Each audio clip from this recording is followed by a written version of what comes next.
coming up on the Psychedelic Therapy podcast. And most people are hungry these days for transformation. Our entire culture is hungry for transformation. The world is hungry for transformation. And most of the major institutions are going through massive transformation. It just happens to be what the soup of the day is being served up on planet Earth is massive transformation in every sector. And we could talk about what that means educationally, financially, spiritually, politically, ecologically, all of that. Those are separate conversations, also important. And suffice it to say, for the nature of our conversation, we're talking about the transformation of the medical system, particularly the psychiatric system. It's not a matter of if these medicines are going to become legal, but how and when, because they are so good. The data is so good. It's incontrovertible.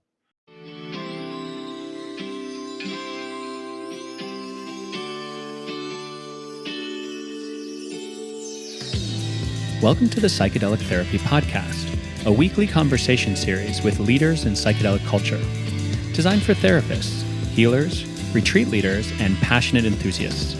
Presented by Maya and hosted by me, Eamon Armstrong.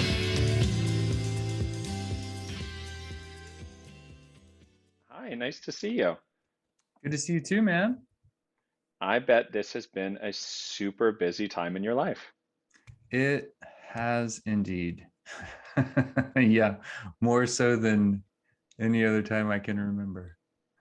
Wow. And Kuya is fully up and running at the moment? We are fully up and running. Operational, doors open, seeing clients. Wow. I know we've checked in about Kuya a bit before you've launched and opened. Is there anything that's popped up in the first couple of weeks at Kuya that feels alive that you'd like to talk about on the podcast today? Yeah, it's been really beautiful to see the community come together. Already see people go through pretty transformational experiences, working with a variety of different protocols and practitioners and centers in the past, and having pretty significant treatment-resistant conditions come in and have a noticeable acceleration to their healing path. Mm. And it's not to say that any of those other centers weren't doing like the right thing. It just happens to be that we have a suite of services that when we bring all of those therapeutics into one deliverable, you get this accelerated gain. Well, I want to talk all about that today because I'm very interested in both accelerated gain and the way that different practitioners can collaborate in this new frontier. Because it is the Wild West in many ways, and there's a lot of different modalities at play. And I imagine that of all people, you might have a sense of the mosaic that they can come together to create for healing, where everybody's got their tool. I feel like many folks feel like their tool is the tool for all occasions. But when you have a full suite of practitioners and modalities available, and a sort of orchestra conductor of all these different tools, that's where you get that real accelerated movement, I'd imagine.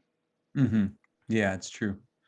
Yeah, and I appreciate too where you're coming from, which is how do we come together in a collaborative model to all be voices to this field of transformational medicine that's growing, that we all together want to see happen and be successful. Well, and Dan, this is why you're the guy to talk about this with, I feel. Um, and so just as we're kind of ambling our way into the podcast itself, um, just the fact that I know your work, I know your work intimately because you've actually been my psychiatrist at a time in my life. In fact, the time that I went and did my iboga work.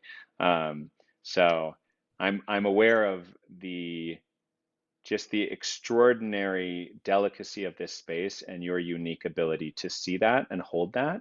I mean, really quite masterfully from Crossroads through to your private practice, through to what's happening with Kuya, this book that you've just completed or you've completed over the summer. There's so much that you have to share to our unique audience of psychedelic practitioners, those who aspire to be, and those who are specifically interested in the healing power of psychedelics. So this has been a while coming to have this conversation, and I'm Mhm. just thrilled to have this opportunity and so grateful for your time today. Yeah. Yeah. Thank you for the kind words, Eamon. It's good to be with you again. Thank you for the patience on your side too to continue to make this happen. Yeah, it's a real honor to welcome you to the Psychedelic Therapy Podcast.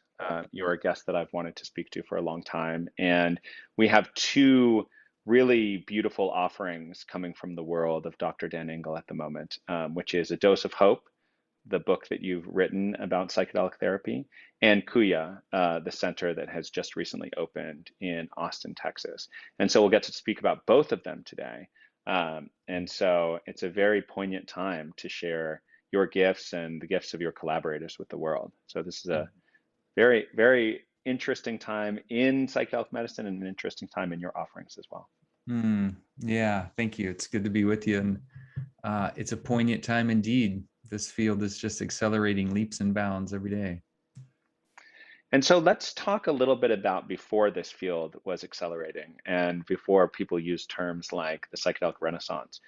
You were doing work in this space, really cutting edge frontier work with major medicines. Um, Before this was even, this a mainstream concern, this idea not only that psychedelics could be used for healing, but something as exotic to many people in the US as iboga could be extraordinarily effective in healing opiate addiction and providing massive transformation. And of course, I'm referring to your time at Crossroads in Mhm. Mexico. So maybe as a way of getting started, was that the first time that you were involved in psychedelic healing at Crossroads? Your first time as a healer yourself? No. So my entry into medicine work was, wow, 15 years ago now. And that was when I was running a practice in integrative psychiatry and helping kids and adults get off of medications.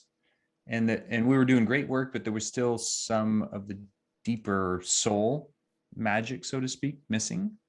And I was going through a transition in my life, and I just happened to be introduced to ayahuasca in a small group. And I learned more about myself in one weekend with Aya than I had in one decade of psychotherapy training and psychiatry training.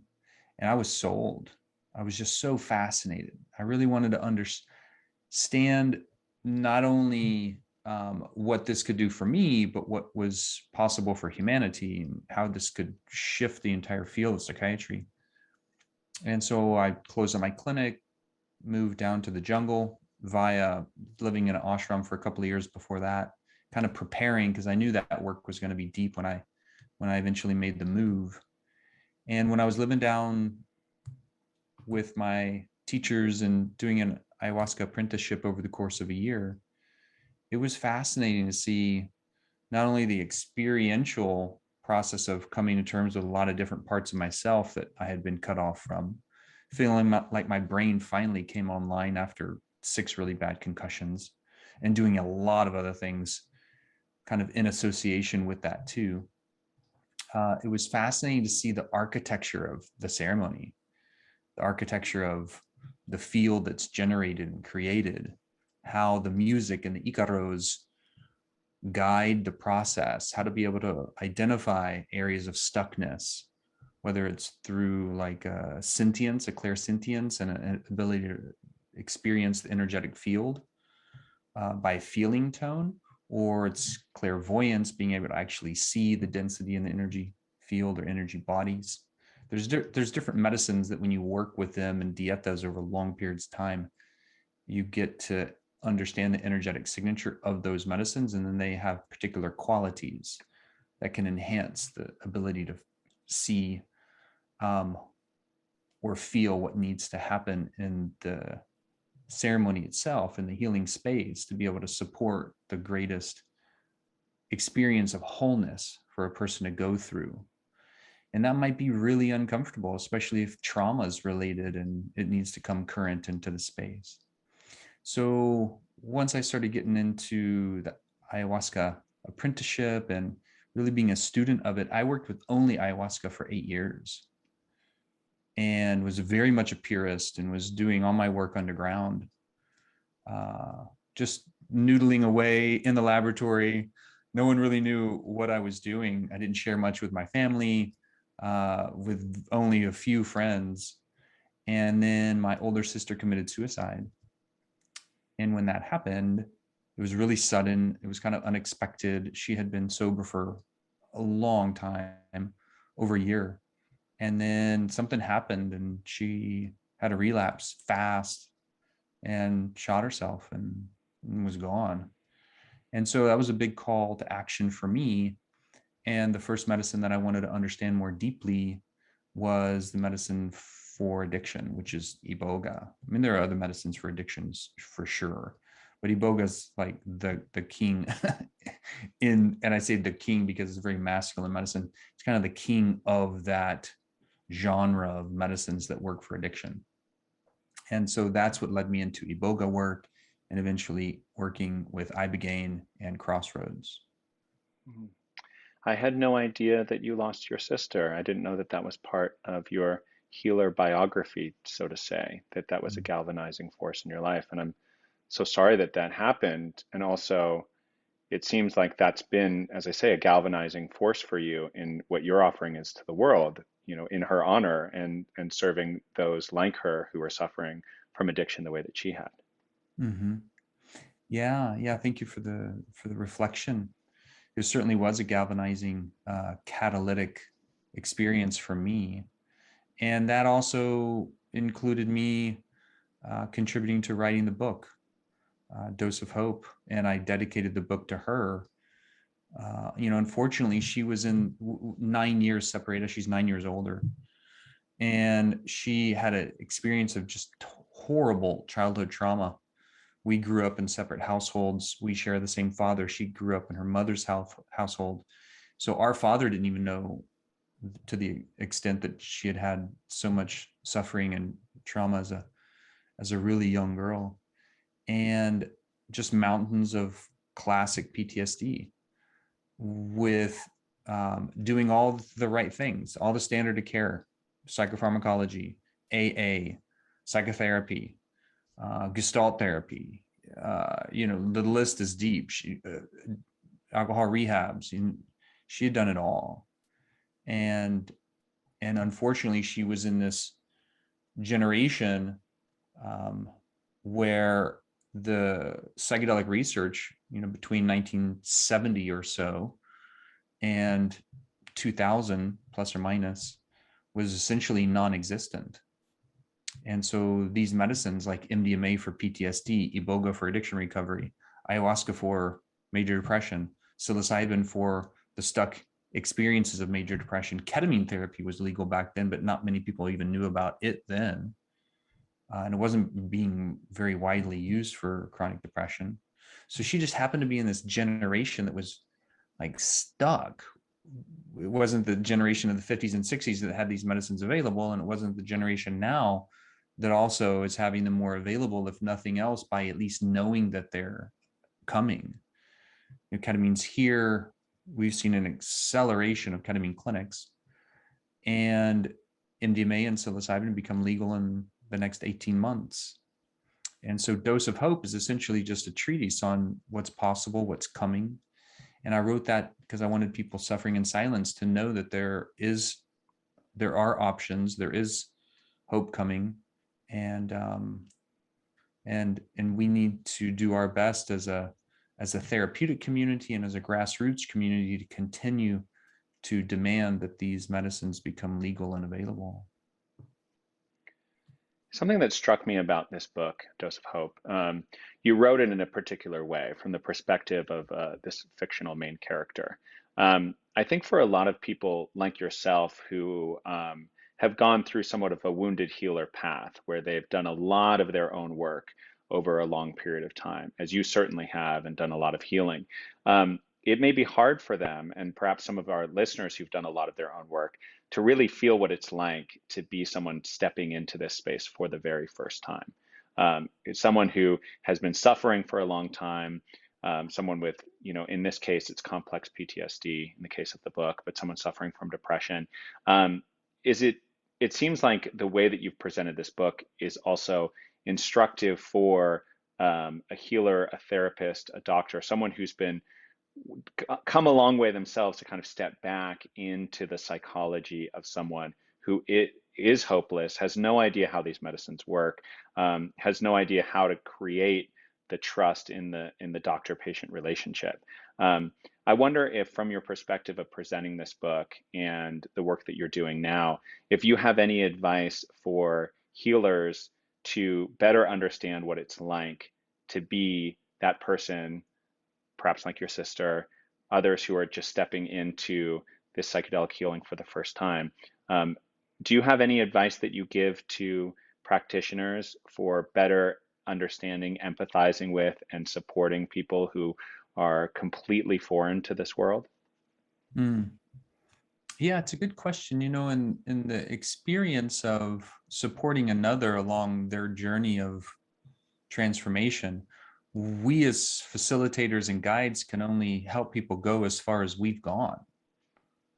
So if I'm in that role as a guide and I haven't already walked that path to some degree, then it's going to be mutual exploration, which is not a terrible thing. And it's not to make that wrong. We can still do good work, but it's significantly better if I've walked that path, if I have an understanding, if I have my own map that I can share with another, or other people's maps that I've iterated and proven and vetted, and be able to present that to a given person, because most people don't know what they don't know. And most people are hungry these days for transformation. Our entire culture is hungry for transformation. The world is hungry for transformation. And most of the major institutions are going through massive transformation. It just happens to be what the soup of the day is being served up on planet Earth is massive transformation in every sector.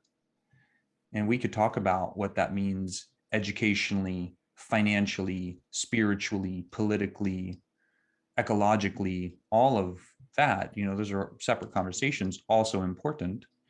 And suffice it to say, for the nature of our conversation, we're talking about the transformation of the medical system, particularly the psychiatric system. It's not a matter of if these medicines are going to become legal, but how and when, because they are so good. The data is so good. It's incontrovertible. And because it's so good and it's significantly better than the standard of care, and there's a lot of interest in the grassroots movement. So we're seeing like this perfect confluence of all these forces with the work of MAPS and Rick Doblin, and just tirelessly holding the candle for MDMA-supported psychotherapy over the last 40 years, close to 40 years. These guys have been just continuing to pound the pavement. And with the grassroots movement, recognizing that with more and more documentaries and books and podcasts on the subject, there's more and more interest in the space. So my co-author and I wanted to write a book that was both helpful for the layperson to have an experience of what it might be like to be in the process, and to know that it's an effective tool, and to know that it's possible and it's on the horizon, coming this way soon, and to have some context of it without having to step into a doctor's office, or without having to just rely on other people's stories. Even though this is a bit of a story, we wanted to kind of walk a person through. And then from the clinician standpoint, or the facilitator standpoint, or somebody who's going into this work to be a guide and a provider for others, I wanted to be able to also embed some of what I would consider the more important core tenets and teachings and aspects of doing this kind of work in a good way. And it's certainly not an exhaustive list. And there's certainly things that we didn't include, and there's certainly other orientations to how to do this work. But as a reflection of what MAPS has done in a really good way to set the tone for a therapeutic container, and to do this kind of work with MDMA as it relates to PTSD treatment and resolution. Those are a good summation of the majority of entry-level considerations for facilitators to think about to be able to support their clients going through this. And because it's more of an entry-level conversation, we didn't get into a lot of esoteric terms. We kept it pretty boots on the ground. It's very spiritually agnostic. And I think that's important so that people can put their own spiritual coloring to the transformational process, because in my experience is very much a spiritual process when we go through a transformational experience, whether we call it God or soul or whoever's doing the healing and whatever's being healed. There are a lot of different terms and contexts to put into those arenas. And yet at the core of our being, when people go through a psychedelic awakening transformative experience, there are significant repeated themes of this experience of oneness, this experience of coming home, this experience of a spiritual opening that's never quite happened to this degree before, and a sizable one that deserves a lot of time and consideration and integration and all of that. So the felt sense of it has a lot of different kind of thematics that we can put onto it, and yet it's still helpful for us as guides to support people going along the path that they're walking themselves. They're staying in their own authority. We're not working on behalf of giving a person a fish. We start to work on behalf of teaching them how to fish, and then eventually be able to help them find their own fish and continue to access that well beyond their work with us. Yeah, what you're describing and what I feel like really comes through in the book is an accessibility to both practitioners of many levels, but especially to potential patients, potential clients. One of the things that I thought was really helpful, you talked about how you're forwarding some core tenets to the psychedelic healing process within this book. And one of them that I think needs to just be emphasized over and over and over is that it is an uncomfortable process, that it takes time, and in some cases, it gets worse before it gets better. And that's an important story to tell. And I'm curious what your suggestions are to help message that to a patient, to help a patient through that darker before dawn experience. To build a little bit on what's in the book itself, what are some ways that you as a healer and that you suggest other practitioners manage this kind of like resensitization process that creates difficult feelings that will often lead to perhaps a relapse with an addiction or just wanting to run away? Because so many folks getting introduced to this kind of healing, that's going to be the first huge challenge, is as the system gets resensitized and a lot of those negative feelings come in and it gets more difficult before it gets better, that's where they often want to cut and run. What's your advice to practitioners managing that process, or even potential patients or clients who might go through that process? Mm-hmm. Yeah, it's such a wonderful question. And you asking the question, helps me understand too the importance of continuing to rest on and build on these core themes, because it's such a curiously and beautifully individual process. And so how do we standardize such an individual soul-centered process? So if we do that in kind of the context of taking a journey, there may be this map that we use. Maps are really helpful because they can predict different stages. And like the hero and the heroine's journey, Joseph Campbell laid down the monomyth. in A Hero with a Thousand Faces. And that was just one architectural orientation to a map of transformation. There are many other maps. That's one of the more common ones used today. And so maps and kind of a trajectory and an orientation can be really helpful. Like, let's expect that there's going to be this valley, that things do get worse before they get better. Because usually, it's like going into clean out the closet. Well, if I've just been stuffing things in the closet, the rest of my room might look really tidy and neat. But when it's time to take care of business in the closet and I start rummaging through there and everything's just going to get messy again, then I got to know that I'm going in for some work here. It might not just be like, let me get the dust buster and, a dishpan. It might be like, oh, wow, we're going to need a hazmat suit and a few trash bags and maybe call in the cavalry. And so if I have that orientation, then I don't expect that, okay, I'm going to do this 3-day workshop and I'm going to come in like in my very bit, because most people have very busy lives today. We just run so high paced.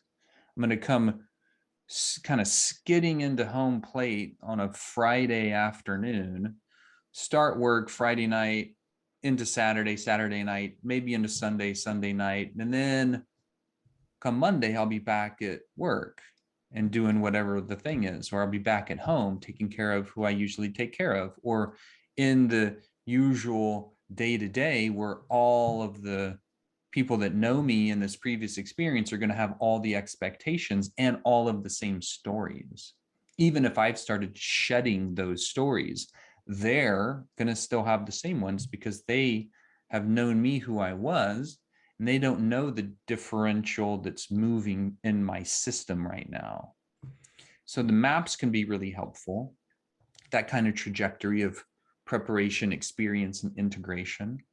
That's just, or the map in that same kind of like 3-stage process, the map of initiation that starts with becoming destabilized, becoming disoriented. It's like the ruffling of the norm.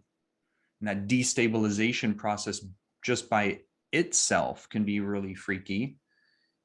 And people may want to pull the plug at that point. Because if that's really uncomfortable, when you go into liminality, when you totally lose your identity or a good portion of your identity, or you reclaim a significant portion of a traumatized or exiled part, and now that comes into the center of the circle, then now there's a redefining moment of who now am I with this part, this shame, this guilt, this avoidance, this fear, this anger, this bitterness, this rage, whatever hasn't been metabolized, whatever hasn't been moving through the system. So all of that just soup of transformation happens. And then after all of that, who do I become when I unmask, unveil, or the cocoon unzips, and now I'm back in the world? And that can be, for me, that was the hardest part. I went into a year of a suicidal depression after I moved back from the jungle to the United States. I couldn't deal with culture, couldn't deal with how fast we are, how aggressive we are, how short we are, how inconsiderate we are to one another and to the planet and to the coming generations, and how wasteful we are and how much we have and how little we give gratitude for on a regular basis. I mean, it's like, oh, that was just like a crazy felt like an albatross trying to land, just like tumbling and like, well, that's not graceful. What the hell's happening? And so I lived in a tent for a year, just getting my bearings back. And so all of that to say, like, any one of those 3 parts can be really uncomfortable. Sometimes they're all uncomfortable. And yet that's the initiation when we go from one previous level of existence to another. And think about it when children move through teenage years into adulthood, or maybe just from childhood to adolescence itself. That has the trajectory of hormones and self-identity and trying to figure out who your clique is, and where are the people that I'm connected to, and oh, I'm supposed to figure out now college and where you want me to go and what I'm going to major in and what I'm going to do for the rest of my life. I don't even know who I am. I mean, like, that's a bit of a mind twist right there. So there's all these initiations that we just kind of assume are going to happen naturally and gracefully, and we don't really have initiatory practices in our culture. So if I'm working with a client, I get curious about that kind of stuff. Like, I'm going to do the classic kind of, I'm a psychiatrist, and I do tend to think that childhood has a lot of bearing on who we are now. So I tend to ask the kind of classic psychiatry questions. How was your childhood? But also, how are you now? What's your identity now? Okay, that was some of the mapping system. That was one. Number two, I'll put them together, although they're largely different in their energetic and how you source them internally versus externally, but they're both helpful. And that's faith and hope. Faith is more of an internal process. Hope is more of an external process. Faith is the belief in something without having the evidence. Because if we had evidence, it would just be proof, and we wouldn't need to really solidify our faith. Hope is typically the desire for an external force to intervene on our behalf. Both are helpful. And it's helpful if I'm working with a client, it's helpful for me to strategically share a part of my story, but not so that it overshadows their story, or I, keep stealing the microphone. Like, they're in the driver's seat. I'm in the passenger seat. And it's helpful for me to grab the mic if I can see that they're about to drive off a cliff. But then I want to make sure that they know the risks and benefits. And like, if you feel like you need to drive off that cliff, well, that's your choice. And here's the map that we're using, and here's the context. And by the way, I drove off that cliff. It's not very fucking comfortable. Let me just tell you how that went. Just a little snippet. And it might actually have its time and place. And so hope and faith are just paramount, if not the actual bedrock for me, and for me coming out of the tent, so to speak, and finding my feet back on the ground when I did come back from the jungle. And that was Viktor Frankl's Man's Search for Meaning. I mean, the dude just laid it down. He set such a bar. Every time I'm having these kind of conversations, I bring him up, that book, I always get chills. That's, for me, the bedrock. Anytime I'm fritzed out, anytime I'm feeling less than or confused or in doubt, or like, what is all this just craziness happening around me? Or I feel like I've got like daggers in my back, or, like whatever it is, I just remember that dude's, like, if I can just take a moment out of my own petty, spoiled suffering and just remember, like, oh, there are avatars that have walked in much deeper the deepest trenches that I'm probably in this lifetime won't have to understand fully, and came out in service to humanity, in beauty, in grace, in harmony. Like Nelson Mandela, in the jail for 27 years, banging on rocks, coming out and leading apartheid movements towards equality. I mean, there's so many stories of avatars. So those kind of stories, faith and hope, it freaking helps. And it's a lot harder without it. Maps help, faith and hope help, and community helps. A community of like-minded, like-hearted brothers and sisters also going on this path, so we know that we're not doing it in isolation. Well, that community piece is so key. You were speaking of initiations, and in a traditional initiation, I think a lot about male rites of passage, because that's been some of my work.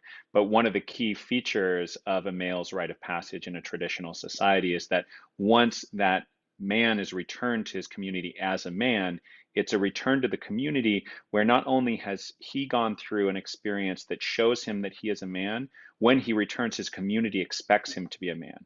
You've done the experience. Now you are a man. We have this expectation of you.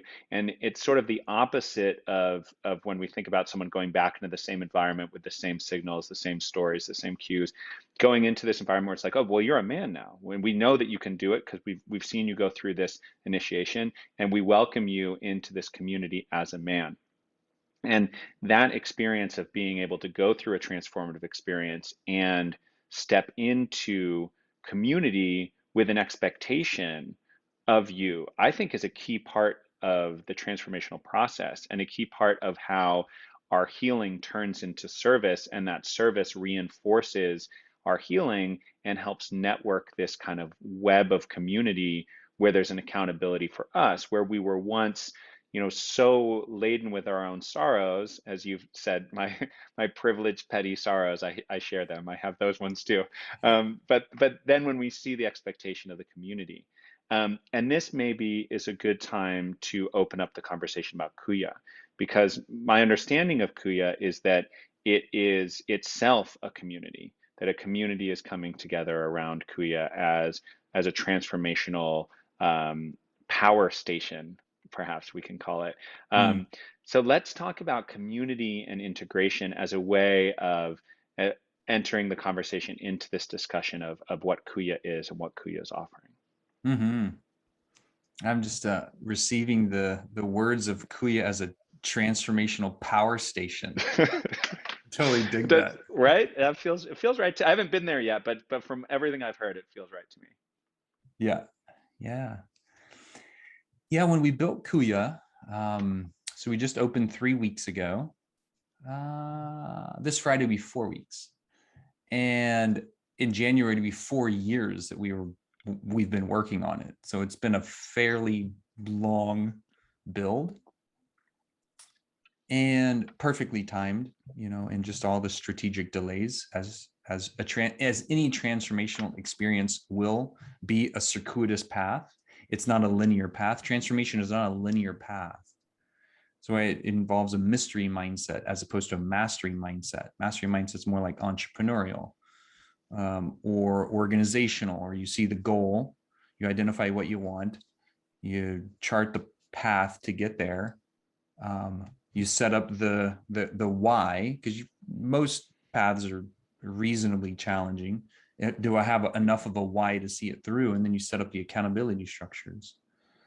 And so it's a fairly masculine process. It's helpful, we have that. Well, the transformational process is very mysterious. It's very nonlinear. It's very circular and backwards at times. And so it can feel arduous, especially if we don't have something like a map and something like a community. So in the process of building Kuya, I was really excited about the physical space. She's beautiful. I feel like a proud parent, just welcoming the child into the world. I think she's beautiful, and most people walk in and they're like, holy cow, this is amazing. And I was also really excited about the therapeutic suite because we have so many tools and technologies that I've never seen another center put together.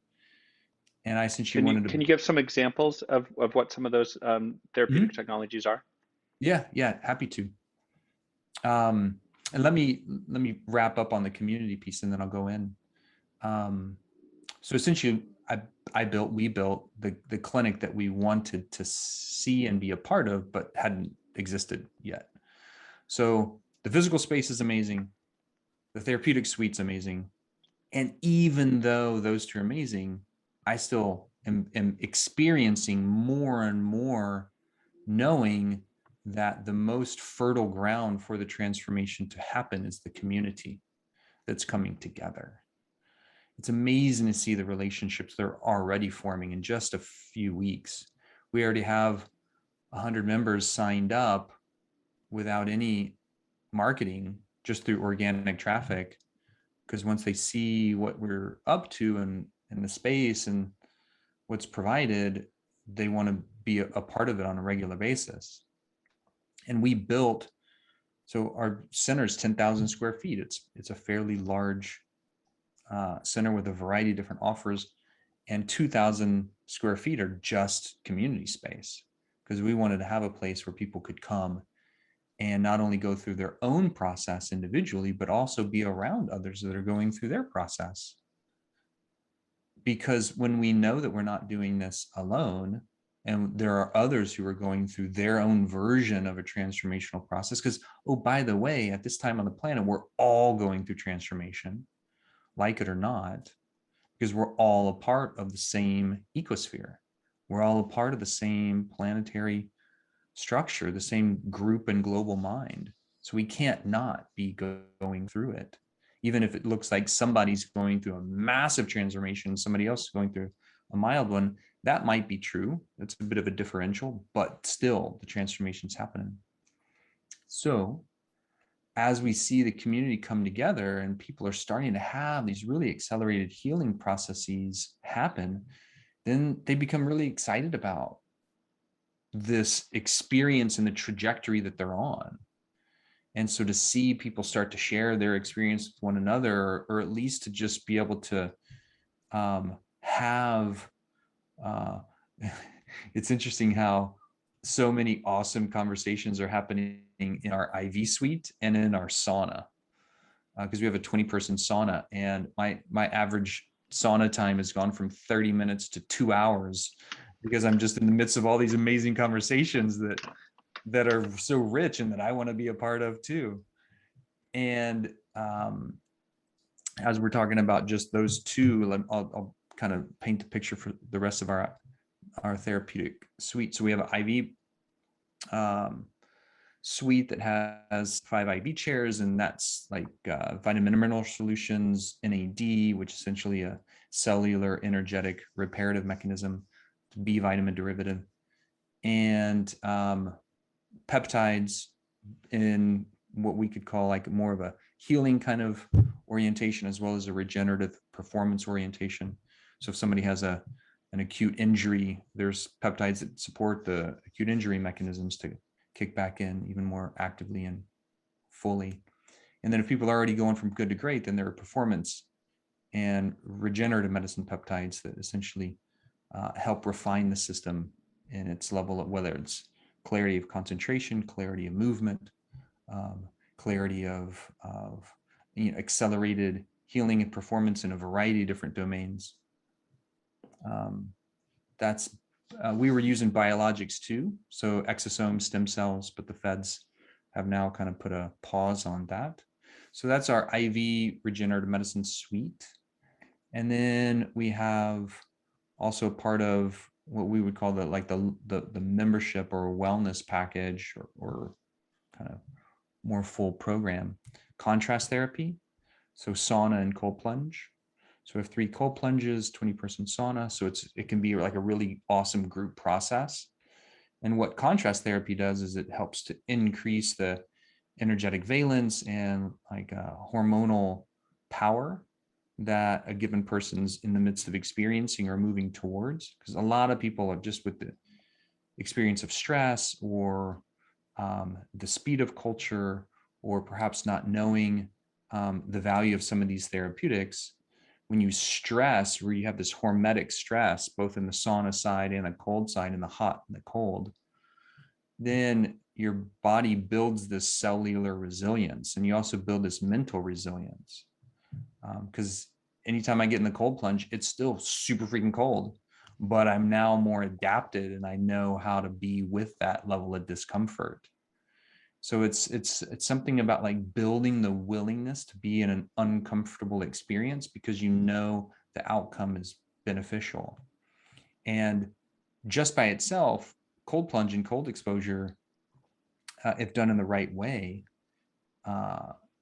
is, in my experience, and I haven't seen the data that would suggest that there's another more effective single practice than cold exposure for optimizing mood, particularly in the depressive arena. If somebody has a lot of anxiety and they already generate a lot of like extra catecholamines that are heightening their internal system, then it might be, yeah, let's do a little bit of cold, but let's focus on the sauna and let's focus on the float, because the cold plunge is very much activating. It essentially, your body thinks it's going to die, so it starts getting all the sluggish immune modulators off the couch and into action. And so it increases cold exposure 3 to 4 minutes at upper 30s to 40 degrees, increases norepinephrine 500%, which is, norepinephrine is the neurotransmitter for action and focus and motivation and moving forward. Dopamine does that a little bit as well. But essentially epinephrine is like what marshals our response to be able to engage a particular challenge and move through that. And that's the definition of resilience, is the ability to adapt in the midst of challenge. So your body builds this greater adaptive capacity. And if we look around the general makeup of not only people in our country and culture, but globally, there's something to be said that the Western kind of one button purchase power has made us less than resilient than we were 50, 100, 200 years ago, because so many of our needs are pretty immediately taken care of. So with that privilege comes a lot of benefit. It's allowed us the opportunity to stay in just these accelerated creative development phases, but it's left us less emotionally, mentally, and physically resilient. So we wanted to bring together a suite of services, essentially building resilience, because we need not only people that are awake and inspired for life, we also need people pretty freaking resilient, because there's a lot of challenges on the planet right now, and there's going to become more and more challenges on the planet as we get current with how many things are out of balance, how many of the systems are going through massive transformation. In the midst of transformation, it's really freaking helpful to have resilience. So I mentioned the contrast, that I started to talk about the float tanks, and floating is like meditation on steroids, because it's the first time without environmental stimuli that people are able to really get in touch with an expanded state of consciousness, still fully sober and clear, where they can explore the nature of their subconscious mind, not having to use any other outside or altered substance. So there's no sight, no sound, no gravity, no proprioception. Like 80% of what the brain's usually filtering or receiving from environmental stimuli is now not there. So you have all this extra like cerebral and psychic landscape to start to explore what's behind the curtain. And it's phenomenal to be able to have people go through a ketamine session and be able to float immediately afterwards. There's a 1 hour or so buffer time, because people need to be fully back in their body, fully stable on their feet. We make sure that they're fully lucid before they go into the float tank. And so people will go through a process of ketamine experience. That's all upstairs where our psychotherapy suites are. So we have 5 rooms. They're all elementally themed. So people have a different experience if they want to be in a different environment, to go through a different internal process. Our music suite is also scripted to go over the arc of a process between 3 to 4 sessions, depending on how people's accelerated response is. And so when people go through the ketamine work, and then now they get into active journal time, because we have an integration room, and then they get a light sauna and stay in that more fluid, expanded state. Then they get in the massage chair, and then they go float. And the ketamine sessions are 90 minutes to 2 hours. So you have that 2 hours, and then you have the integration practices that I just mentioned for 2 hours. So it's a good 4-hour process. And when people really avail themselves to giving the extra time for those 2 hours of integration, it's amazing to see the accelerated gains happen, because you're not leveraging just the ability to put somebody to sleep with ketamine, because that's a dissociative anesthetic. It does that. If you give them a lot of ketamine, people will go to sleep. And oftentimes when they wake up, they feel better, which is amazing and great. And that's primarily a neurologic reset. There's some reset there too at the default mode. We're understanding more and more about how ketamine works neurologically and psychologically. And yet, as mentioned, I'm not as interested in just giving a person a fish.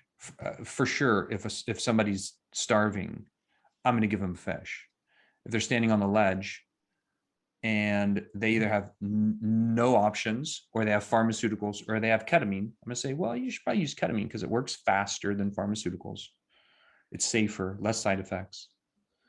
And if they don't have access to that because there's not an immediate ketamine provider, now people are doing at-home ketamine sessions, so it is a little bit more available. We don't use that kind of orientation or practice, but that is an option. And then if people only have pharmaceuticals, I say, well, if that's all you have, then use that, because that's what pharmaceuticals do typically, is they arrest the symptoms. But if we're going through a transformational arc, we want to understand how to actually become intimate with those symptoms, become intimate with the discomfort. So I'm not necessarily excited about people suffering, but I am excited when I see them on a transformational path and they start to become more intimate with something that's been locked off for a long time, and it's still been negatively impacting their life. They just maybe didn't have the time or the space or the support to become more familiar with it, get into the weeds with it, start to learn about it, be in the space where we can give that part or that fear or that shame or that guilt or that whatever the thing is, give that experience, that feeling tone, that part, give that the microphone for a little while, and let's just see what it has to say, and let's get interested and let's lean in. While people are also, before we do any of that work, part of the preparation is self-regulation. That's why the flotation tanks are also really good, to help people self-regulate, come back to your breath. If you're fearful of getting in the tank, awesome. Fabulous. Then let's work with that. Because if you're fearful about getting into a tank, then you probably are going to be fearful about having a ketamine experience. And all of this just builds on the other medicines to come. Like ketamine's helping us with our systems. If you were to tell me even just a few years ago that I'd be running a ketamine center, I'd say you're crazy, because I'm not interested in working with dissociative synthetic anesthetic. I had a lot of judgments. I was an Aya purist. I was a natural medicine purist. I've been raw vegan for years at a time. Tibetan, I took the monastic precepts in the Theravada tradition. I've been a 4-year spirit dancer. I mean, so there are certain practices, certain ways that I live my life, that I had a lot of judgment to something like ketamine as a synthetic dissociative anesthetic. I thought, why would, that's the last thing. And that was also a dogma. That was a kind of a narrowed focus. And then once I started hearing more and more about people that I trusted, people's healing experiences with ketamine, I got interested. And then my truth evolved over time to appreciate now, like, okay, all medicines have their sacred place at the table. All medical disciplines have their sacred place at the table. Western medicine is just one arm of a variety of different excellent health orientations and practices. So ketamine, yes, is working for us right now because it's allowing the masses to become more and more familiar with altered states and more accepting of altered states. It's allowing us to solidify our systems and slowly open up the collective readiness for MDMA and psilocybin to become legal in the next 18 months. So you've described Kuya as the clinic that you always wanted. You always wanted to work at, that you always wanted to create. And it sounds like it really does have everything. At the same time, having everything is not inexpensive. And I can see Kuya a little bit through the lens of maybe like a Tesla, like where you start with the premium model that's sexy and that has everything. And then there's ways to iterate from that to become more accessible. Mm-hmm. I think this idea of accessibility in psychedelic therapy is so important, because if these psychedelics allow us to heal, to grow, allow performance enhancement at an exponential scale, or at least a scale that's far more rapid than what's otherwise available. And it's only accessible to those who have the resources. This great revolutionary tool can also be something that impacts inequality, maybe even widens inequality if it's not accessible. So I'm curious with Kuya, how are you thinking about the accessibility of healing in the context of creating this? Is it, as I've imagined, like a Tesla kind of thing where you create this perfect center and then you can iterate from it and create other centers? Is there some kind of process or scholarships? How are you thinking about the issue of equal access, accessibility, and equity in the psychedelic space? Excellent question. For me, this is the heart of the movement and where we're going. And I think your comparison to creating the first model that sets the tone, sets the bar, so to speak, I think there's some value in that, so that it can be an inspiring orientation of a therapeutic model to work towards, and to make sure that it is an inclusive process and an inclusive model. Because the last thing we need to do is create more and more inequality and challenge to accessibility. And so when I think of how we're doing that already, our memberships are pretty reasonable. Like, you can drop into see us for a day pass to do unlimited sauna and cold plunge, hang out in the community space, we have a tea and tonic bar, get a tea, read a book, have an awesome conversation. You can do all that for $15, which is about the price of going to a movie. Yeah, that actually is quite accessible. I wasn't expecting $15 to be the yeah. So yeah, that is quite accessible. That's pretty accessible. And then if you come in if you want to do that for the whole month and just come in and do cold plunge and sauna, you can do an unlimited monthly membership. I think is $65. And that's essentially where we're starting, and we're building from there. And then we have memberships if you want to get a certain number of IVs per month or a certain number of floats per month, you can kind of scale it from there. So if you wanted to do like one of those a month or two of those a month or one of those every week, those are different price points and entries. Now, as it relates to ketamine, right now we are with others collecting as much data as we can to tell the story of why these therapeutics should be reimbursed through insurance providers or reimbursed through small business owners if it's an entrepreneurial insurance plan. Because if we know that the average person,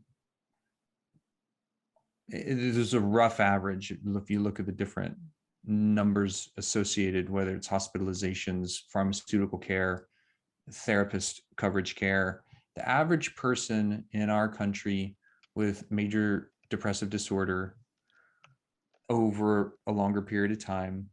So to have major depressive disorder, MDD, you have to have depressive symptoms for at least 6 months, versus going through just a major depressive episode after a trauma or a loss, like bereavement. So if somebody has depression, chronic depression in our country, the average annual cost to the insurance providers is about $16,500. And if we can show, we only opened 4 weeks ago, so we're just now collecting the data of people going through our program and process, and the data that we've already collected of people over just the last few weeks is already better than we had expected. We're checking biometrics, neurometrics, psychometrics, life metrics, all the, like, if I can take a snapshot of a person when they walk in the door before they do anything, then I can kind of get a sense of where they are at baseline, and then put them through our suite of services, and then take a snapshot at the end of that, including their subjective experience, including the storytelling and the narrative of the process they went through, which you can't quantify, right? That's the qualitative data. We're also doing the quantitative data. So when we can tell the new story that, okay, for a 2-week immersive program, Or that's like if somebody was to come in from out of town and give us 2 weeks and go deep with our entire therapeutic suite, and they're with us like all day, every day, because we're doing quantitative EEG brain maps. We're doing 4 ketamine sessions over that time frame. We're doing neurostim 10 sessions. We're doing IVs. They're doing their integration work in the tanks, float tanks, cold tanks, and the sauna. And we're giving them targeted supplements based on their individual neurobiology. And if they have gut dysbiosis, immunological dysregulation, hormonal dysregulation, all of that needs to be taken into consideration. Because if the reason that the person has major depression in the first place is hypothyroidism, and we're not picking that up, or they have longstanding viral infection and we're not picking that up, or some other organic etiology and causative factor and we're not picking that up, then we're not looking at the whole thing, the whole picture, the whole person.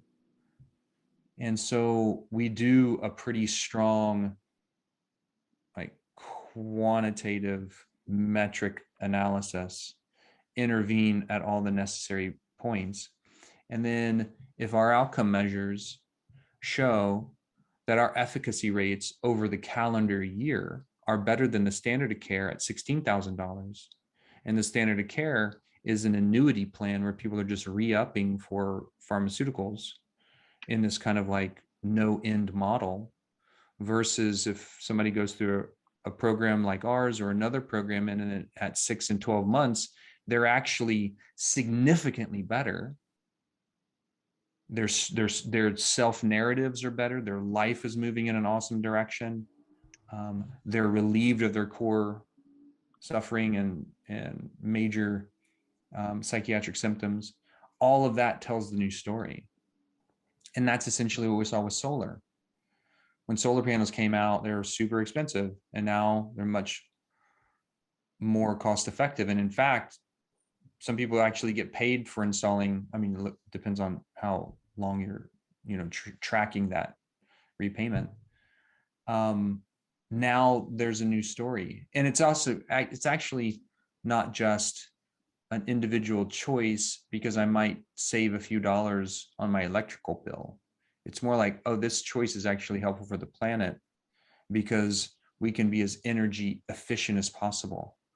Well, what does it mean if I can be actually not only psychologically resilient and physiologically vital, because the body needs vitality just like the mind needs creativity? What does it also look and feel like if I'm able to move through my life more efficiently to work towards the goals that I have? And most people are going through the same process of like the desired endpoint. I mean, we have to make our way through what our culture says is success. So much money, so much like Instagram and social media likes and like all of that. But at the end of the day, everybody's going for the same things: happiness, contentment, contribution. If I can make my way more efficiently through the dark night, through the transformational experience, and get to that point, that has a different qualitative endpoint. So we're trying to do it from both perspectives. Look at the quantitative data and be able to actually do a cross comparison of how we believe our therapeutic model is better, not only better in efficacy rates than the standard of care, it's actually more cost effective in the long term than the standard of care. Now we have a lot to be able to go to, a lot of data, a lot of evidence to be able to go to the existing bodies of the standard of care, whether it's the American Medical Association, and help them understand the importance of having these medicines available as efficiently as possible and to do that work as effectively as possible. And we have a lot of evidence to go to the insurance providers and say, actually, it would be really helpful for you to reimburse these therapeutics because this is the outcome and these are the outcome measures. And not only is it like good for your bottom line, but people actually feel better, which means ultimately, if I'm talking to a small business owner, that means your employees are going to work better. I mean, they're just like, they're charged with life.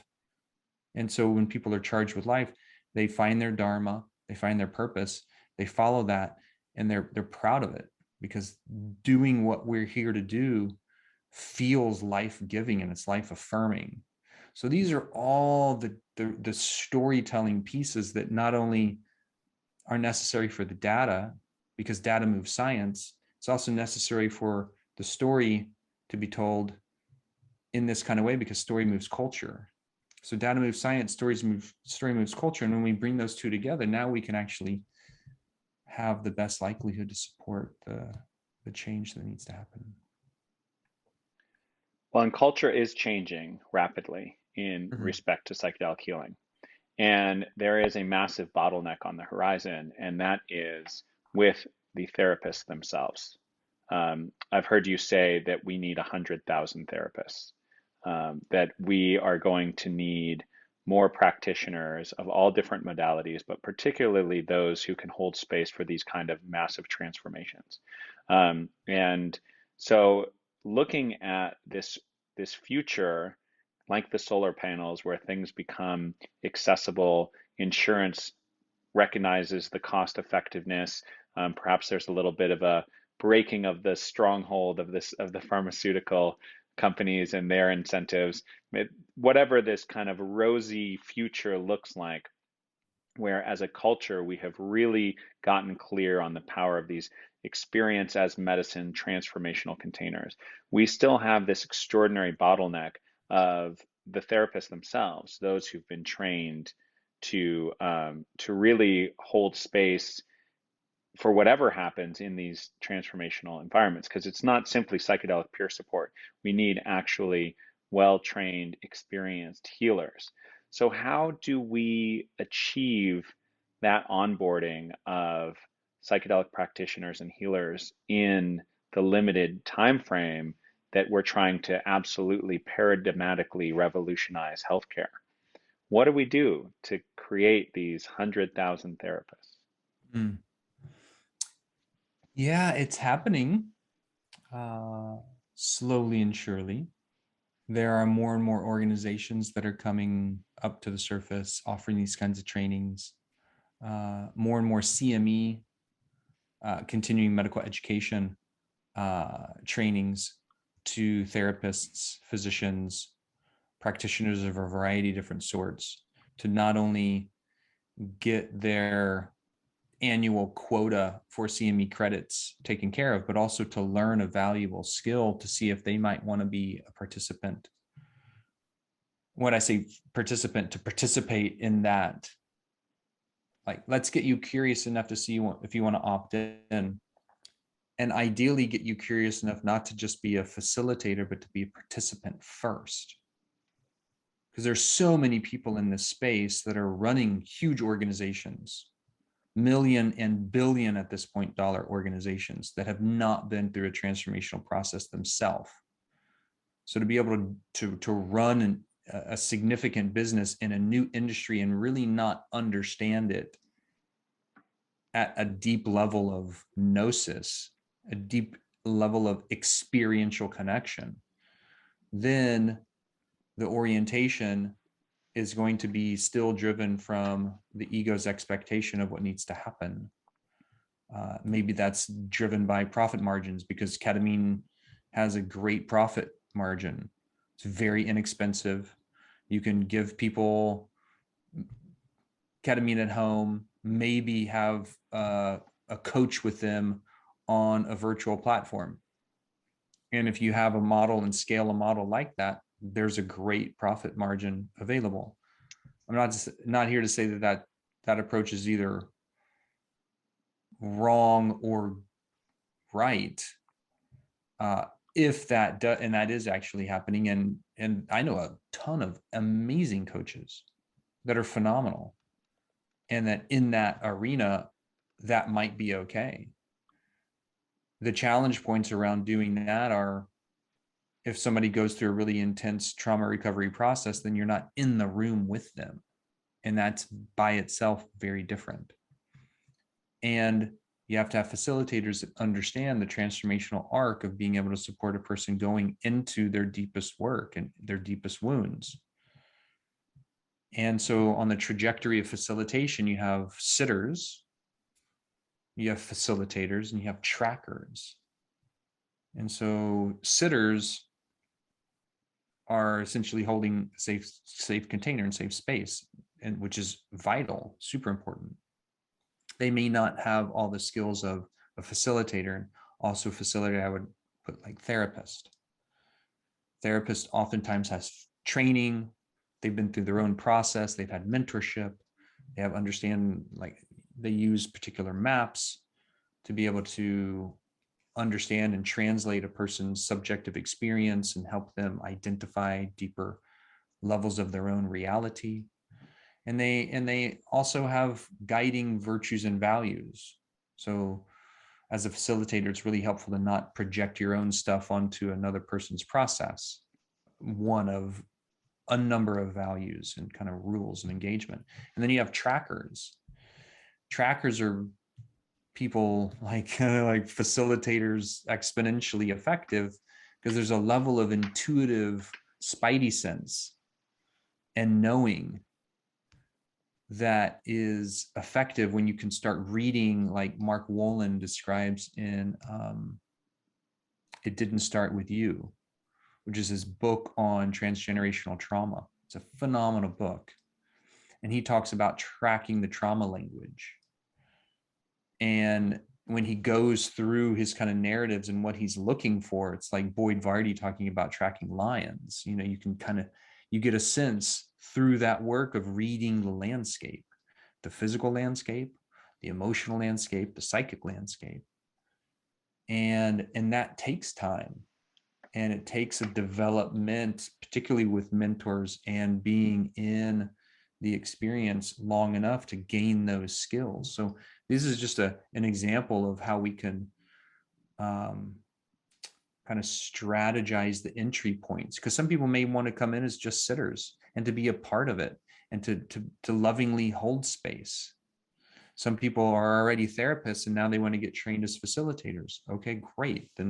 Then how does what you've already learned translate to the facilitation? Some people, I know some amazing people who have never studied psychotherapy, but just already are phenomenal trackers. That's like they've been groomed to do this more energetic soul level work that at time isn't as mental as like the field of psychology might be in the Western framework. Like many of my teachers in the Ayahuasca traditions, they don't understand the Western psyche, but they're Jedi energetic trackers. So these are some of the differentials, different ways that ketamine can be used, whether it's at home, as mentioned. That's another way to scale it out. And understandably, when there's people suffering, like if my sister was suffering at home right before she had a relapse and shot herself, and the best intervention was to give her ketamine at home and walk her through an at-home process and program, if that was available and it was safe to do that because they thought about all the different considerations, I would say, yeah, do that thing. If that, like the Buddha said, use the medicines that are available to you. And it's also important to know that because of the depth and degree of the trauma experience that she was in the midst of uncovering, she needs to work with somebody who really freaking knows what they're doing, and ideally not just do it at home. Because so much trauma happens in isolation, and so much of the kind of the early defense mechanisms that get solidified around trauma are about isolating the trauma in order to get through it, in order to psychologically reconstitute on the other side of it. So ideally, we have the experience of connection to a therapist and a community that supports that healing to happen. So if we come back to, that was a little bit of a circuitous way to say, okay, there are a lot of different considerations that relates to training 100,000 therapists. And when I say 100,000 therapists, that was also a number that Rick Doblin's been fond of orienting us towards. And I think it's true. When we look at the scale of trauma and the demand for these services, that's a reasonable number to aspire to. And it may not only be 100,000 therapists in our country. This might be like in the industrialized world where the average neurosis combined with the scope of individual trauma, as well as the collective trauma that we're all going through, and what we're appreciating that we wrote about in the book is this now growing awareness of complex PTSD. It's quite likely that the scale and demand for these kind of services is pretty freaking massive. So to be able to train 100,000 therapists is doable. We simply need effective training programs that are offered at scale with experiential process and a lot of ongoing deep mentorship for those going through that training program and methodology. I'm excited that so many people are getting more and more into this work because I think it's necessary. And I think you mentioned this before, right before maybe we started. It's like the wild, wild west. Any new industry is like the wild west, which has its excitements and its inspiring moments, and it also has a lot of its own shadow and things to take serious consideration of. Now, there's a nice segue here to the question that I always end this podcast with, which is to give you an opportunity to speak directly to those psychedelic therapists who are currently practicing, whether it's ketamine-assisted therapy or whether they're in one of these clinical trials, or also those who aspire to be those students of CIIS or Fluence or other programs, or those listeners who have not even gotten started. They've maybe held some space at a party somewhere, but they know that they feel called. So this sort of cohort of healers of all different stages who we've just been referring to our need for, this is your opportunity to speak directly to them and share whatever you would like to share for those healers and those aspiring healers who are listening today. Yeah, thanks, Eamon. When we put our orientation towards being of service to others, we're acknowledging and fulfilling the blueprint that we've come in to be a part of. If we can talk in these terms, the soul level blueprint, the thing that each of us has come to do, is unique to each of us.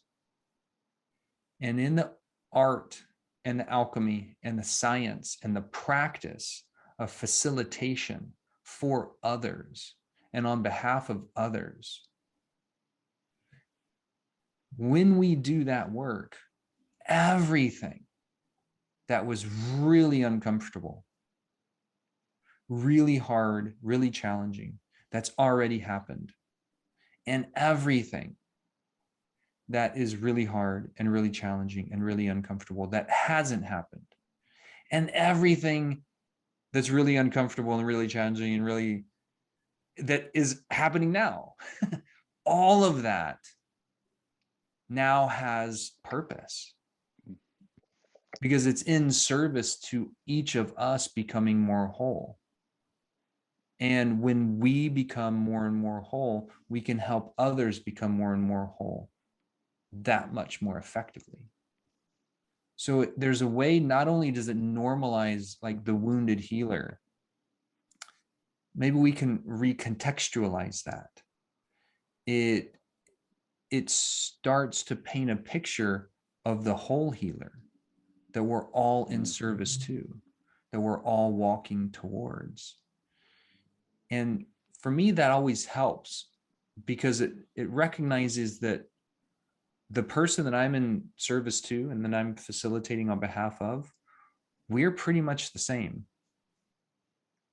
I have maybe less hair than they do, or, different skin tone, or different narratives and biographies, or whatever the thing is, but we're still in a hairless monkey suit going through this process of transformation. We're just doing it through different eyes and different experience. So if I can see that, then I can know, just slow it down for a moment to recognize that I'm in service to this person's transformation, and their transformation is in service to my own holding too. And it just takes a moment, sometimes for me, a really big moment, to drop in enough to really get that and remember that. Because in the midst of the busyness, and I'm much more busy than I'm used to being. So at times it takes me a little while to slow down and connect in the way that I'm more used to being able to do automatically. And we all have whatever the thing is that both accelerates our role as a facilitator and also challenges it. So for me, it can be like, I got so many ideas. Sometimes it's my mental energy needs to slow down so I can connect, or I might be stuck in the disappointment because something that I thought was going to go a particular way didn't go a particular way. And I got to get out of my own way long enough to really serve this person. All of that helps me become more and more fully present with the sacred role that I've chosen to be a part of and chose in this moment to serve. And I don't think there's another orientation. I'm biased because I don't know what I don't know. But at least in the field of medicine, this field feels like the most accelerated, inspiring opportunity for hope to see a massive transformation happen in our relationships, in our communities, and the world at large. Because everything that we're talking about going through massive transformation starts first and foremost with consciousness. And these tools and technologies are in service to expanding, opening, and accelerating a person's experience of their own beauty, their own glory, their own genius. And that's all just another word for consciousness. Oh, wow. That's a beautiful mic drop there. Very poetic landing. So the book is A Dose of Hope, and we'll have a link for where you can purchase it now in the show notes. And just to send us home, if you could tell us a little bit about where people can find you personally to follow your work. Kuya, I imagine that you're on social networks already. Maybe you're not, but website. Tell us all how to connect more deeply with you, Kuya, and the work that you're doing. Yeah, thanks, Simon. So yes, Kuya, as we've been mentioning, spelled Kuya. The URL is kuya.life. Kuya means love in Quechua. And a couple of other organizations I'll mention. One is thankyoulife.org. And that is a funding stream and scholarship platform to support people to receive medicine work that wouldn't be able to support it or pay for it on their own. So to your point before around like scholarships and doing our best to make this kind of work accessible, that is a nonprofit that we've just got up and running, and are really stoked to see how it comes into the world and supports even more people. And then my own personal sites, Dr. Dan Engle, and Full Spectrum Medicine is my education advocacy platform for psychedelic therapy research and integration. We have a ton of information, a lot of pre-recorded interviews, podcasts, and material on there that people can access for free. Beautiful. Wow, there's so much has happened in your life since we first connected, and you had accomplished so much prior to that. I'm just so happy to see Kuya on the map. I'm sure many of our listeners, and myself included, are like, $15. I don't live in Austin, but it does seem like a fun place to be. Thank you so much for everything that you do for the psychedelic community broadly. I know that you're involved in a lot of things, and you mentioned this robust mentorship that is so necessary now, and I know that you do that. I know that you do that with individuals, but also your presence sort of holds that candle as well. You're one of our luminaries, Dr. Dan, and we are grateful. And I am personally grateful for you taking the time today to be on the Psychedelic Therapy podcast. And thank you so much for being here today. Yeah. Thanks so much for having me on, Eamon. It's been a wonderful conversation, and the depth of your own questions really helps me understand how much you know and are involved in this work. So thank you for getting the message out there and sharing it in a good way.